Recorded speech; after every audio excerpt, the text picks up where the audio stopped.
En même temps, toutes les contradictions. Il y a toujours l'Ukraine, toujours l'Ukraine. Ah oui, d'accord. Donc là, tu vas voir, on va voir les drapeaux un peu de l'Ukraine. Tu vas voir le drapeau noir et rouge là. Ça, c'est un drapeau donc en Occident. Viens, on parle, on va les rattraper. Viens, viens. On va les voir. Donc, regarde. On va aller les voir. En même temps, ouais, continue à parler alors, continue. Mais hey, tu sais ce qu'il y a quelqu'un qui a dit aussi, un agriculteur dans les confédérations paysannes.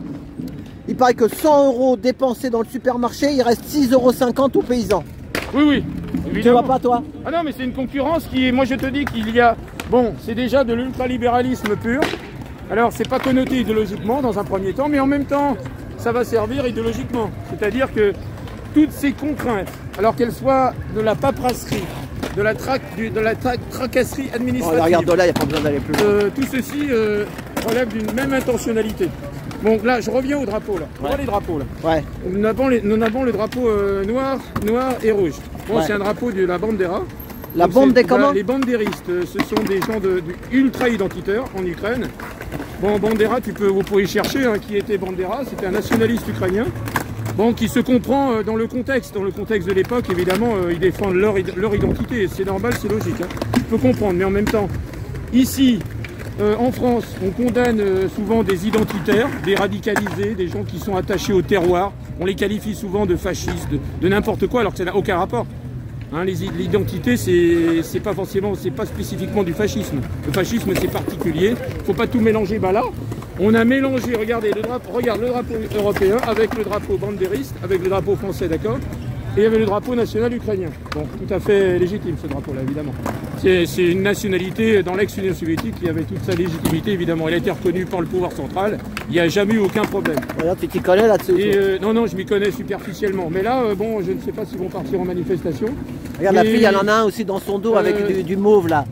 Ah oui, bah c'est le même sigle que là-haut, là. C'est quoi celui-là, là, le violet, là? Alors, le violet, visiblement, ça, c'est peut-être un groupe armé. C'est peut-être... donc c'est un régiment, ça, visiblement. C'est un corps d'élite paramilitaire. Ça, c'est un sigle militaire. Oh, ça peut être... alors, je ne sais pas lire l'ukrainien, évidemment, mais... Bon, ça, c'est toujours affilié à Azov. Donc, ah ouais, ils sont... oui, alors, c'est affilié à Azov ou le Kraken, le bataillon Kraken. Ou le Kraken. Oh là là. Oui, c'est des bataillons en Ukraine qui sont un peu ultranationalistes. Ce sont eux qui ont fait Maïdan, en fait. Maïdan en Ukraine, il a été instrumentalisé, Maïdan. Toi, tu t'intéresses à ton pays, la France, mais en même temps à d'autres pays. T'es fort, quoi. Non, ce qui m'intéresse, c'est les contradictions. Dès qu'il y a instrumentalisation subtile et sournoise de certains phénomènes, à des fins subtiles, des intentionnalités cachées, en fait, ça m'intéresse tout de suite. Parce que nous en serons les victimes et les acteurs aussi, en même temps. Donc ça m'intéresse évidemment, puisqu'ils sont en France. Donc ils revendiquent quelque chose, ils sont en France. Donc évidemment, ça m'intéresse. Ils font une croix juste au-dessus de la République. La croix, là. Regarde la croix, là-haut, dans le ciel. Regarde, dans le ciel. Regarde, ils la font ensemble. Dans le ciel, tu la vois? Ah oui, d'accord. Ah d'accord, j'avais pas vu. T'as vu la croix? Oui, oui, d'accord. C'est pas juste sous la place de la République. C'est comme ça, c'est la politique. Les Ukrainiens sont des chrétiens aussi, oui, c'est sûr. Des fois, il y a des espèces de, esthétiquement parlant, des choses qui se juxtaposent simultanément. Esthétiquement, c'est intéressant des fois. Bon. Voilà. Alors les paysans, tu disais, à 6,50 € là et tout ça, là, le caddie là, sur 100 €, 6,50 € pour le paysan. Ce qu'il faut voir, c'est que, bon, pour l'instant, ce que je vois, les discours sur les réseaux de paysans, d'exploitants agricoles, c'est un discours à faible densité idéologique. C'est-à-dire qu'il n'y a pas d'idéologie, c'est juste du terre-à-terre, du corporatisme. Ils veulent même pas de gilets jaunes, hein. Ils virent les gilets jaunes. Moi, j'ai jamais entendu ça. En tout cas, ils ont un bonnet jaune. La coordination rurale, elle a un bonnet jaune. Donc, c'est pas un hasard. C'est les anciens gilets jaunes qui sont un peu sur les deux tableaux. Ils ont choisi le jaune, c'est pas un hasard. Ah oui, c'est ça, c'est coordination. Coordination, c'est CR, coordination rurale. Alors, je l'ai vu celui-là. Celui-là, c'est là plus actif un peu quand même. Voilà, je ne sais pas, je pense que c'est un peu des autonomes, mais je suis pas sûr. Hein. Je ne sais pas idéologiquement de quel bord ils sont. Ils l'ont pas, mais ils ont raison de ne pas s'afficher idéologiquement. C'est ça. Bon, pour l'instant, ils restent au premier degré des choses, à la surface des choses, c'est bien. Bon, il n'y a pas d'idéologie apparemment. Il n'y a pas, mais le problème c'est qu'à un moment donné, un mouvement, quand il doit prendre de l'amplitude, il faut qu'il y ait une densité idéologique plus ou moins construite, quelque chose de fort. Comme du temps de... Bon, on prend des exemples historiques, mais par exemple les bolcheviks en 17, on peut les critiquer ou les encenser, peu importe, aucune importance.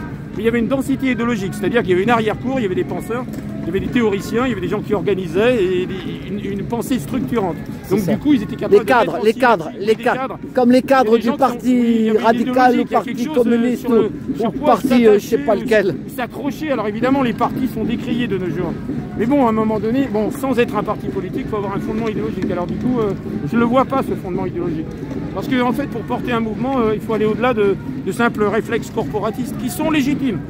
Ça peut commencer comme ça, hein, par du corporatisme, et ensuite, bon, si les corporatismes restent atomisés, séparés, divisés, souvent en guerre les uns contre les autres, eh bien, on n'y arrivera jamais. Enfin, il n'y aura jamais de rupture de paradigme. Mais il faut savoir qu'en cas de rupture de paradigme, il faut en payer le prix aussi.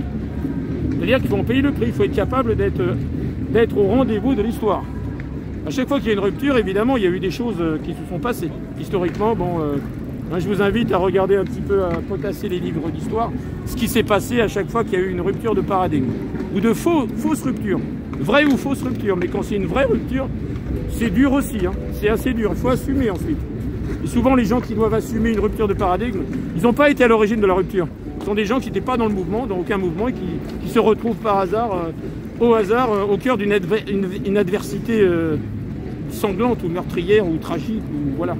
On appelle ça entre guillemets des collatéraux historiques, quoi, des effets collatéraux historiques, voilà, des gens qui sont... Et la grande majorité, c'est souvent ça. Hein. C'est du collatéral en général. Donc là, ils sont partis en manif, les Ukrainiens, visiblement. Ah ouais, ils partent. Alors le problème, c'est qu'il y a un gros paradoxe. Tu vois, il y a le drapeau de l'Union européenne. Très gros paradoxe. C'est un drapeau anti-identitaire, très clairement. C'est un drapeau qui voudrait que toutes les nationalités fusionnent les unes dans les autres. Parce que le drapeau européen, c'est un peu les Américains. C'est un peu les Américains. Évidemment, c'est une antichambre de l'OTAN, évidemment. En fait, c'est la face non militarisée de l'OTAN. Voilà, bravo, tu le dis. Évidemment, il y a deux faces. Au moins, sinon on va te dire... Non, mais il faut simplifier les choses. Non, mais il faut le dire, parce que sinon... Donc du coup, quand on mélange des drapeaux ultra-identitaires avec des concepts européistes qui sont anti-identitaires, il y a comme une contradiction. Alors le savent-ils qu'il y a une contradiction? Peut-être pas, comme les agriculteurs. Le savent-ils? Peut-être que oui, peut-être que non. Alors leurs idéologues, évidemment, je pense qu'ils le savent.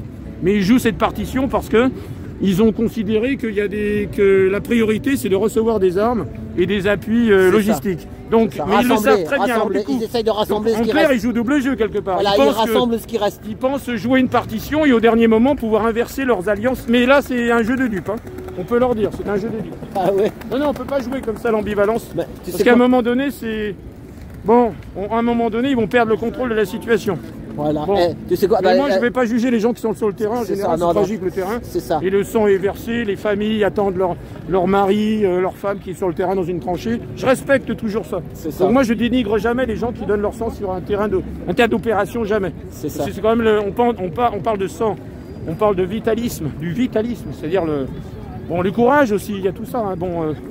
Bon, mais moi, ça n'interdit pas d'analyser la situation. Attention, froidement. Tiens, là, il y a le diplomate. Oui. Le matelas, le diplomate. Oh purée, alors là. Matelas, le diplomate. Ah oui. Mais le diplomate...